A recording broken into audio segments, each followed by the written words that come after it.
You walk into a bank to ask for a loan. Before you have said a single word about who you are, a decision has already been made.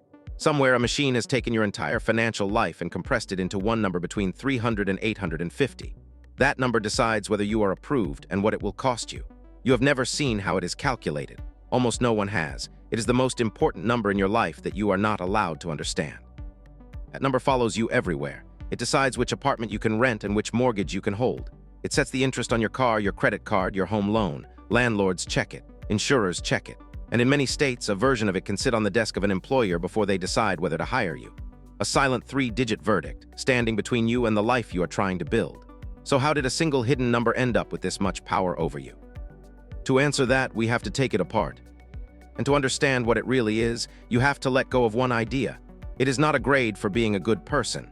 It is a prediction built for lenders about how much money you are likely to make them or cost them. Part 1, what the number is actually made of. Dominant score is called FICO, after the company that built it, Fair, Isaac & Company.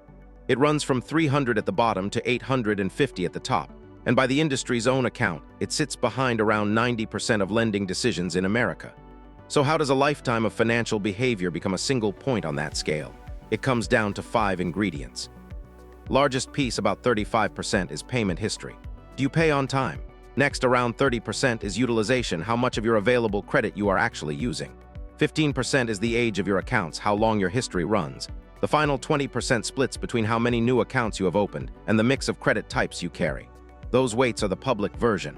The exact formula underneath is a trade secret.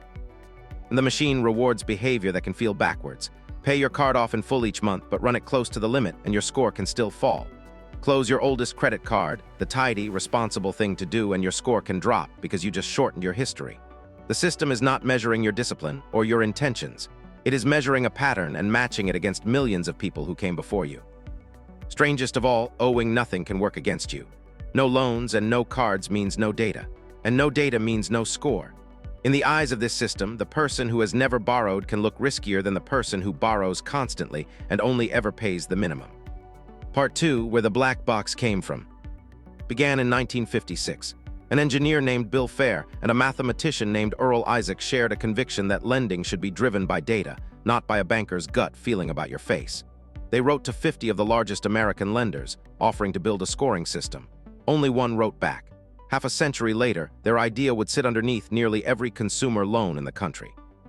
Modern FICO score arrived in 1989. Then in 1995, the mortgage giants Fannie Mae and Freddie Mac began requiring it, and almost overnight the score became the gatekeeper of the American dream. If you wanted a home, you had to pass through it, but the formula itself stayed sealed. You cannot inspect it. You cannot argue with it. Even regulators do not get to see the whole thing. The score needs raw material, and that comes from 3 companies you never signed up with: Equifax, Experian, and TransUnion.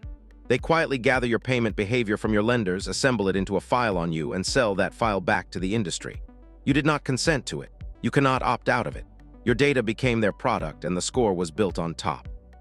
This is the part that gives the black box its name. The precise weights, the real mathematics, have never been made public. It is protected as intellectual property, worth billions of dollars, which means the single number governing your access to housing, to credit, and sometimes to work is a calculation that neither you nor the people meant to regulate it are ever fully allowed to see. Part 3, what the black box gets wrong.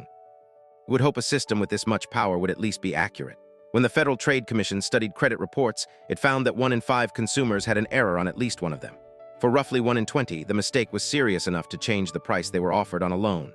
And when the file is wrong, the burden of proving it falls entirely on you. When did you last actually look at your own report? If you are like most people, the honest answer is never. And the system fails in the other direction too.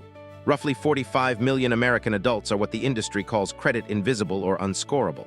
Not because they are reckless, but because they are unknown. No file, no score. No score, no mortgage. The black box does not only misjudge people, it leaves millions of them standing outside it entirely. Change is coming slowly. Vantage Score, built by the 3 bureaus themselves, now rates millions of people the classic model cannot.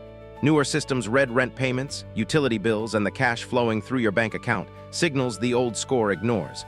Regulators are beginning to push lenders to accept them. For the first time in decades, the black box has cracks in it. But the deeper truth sits underneath the formula.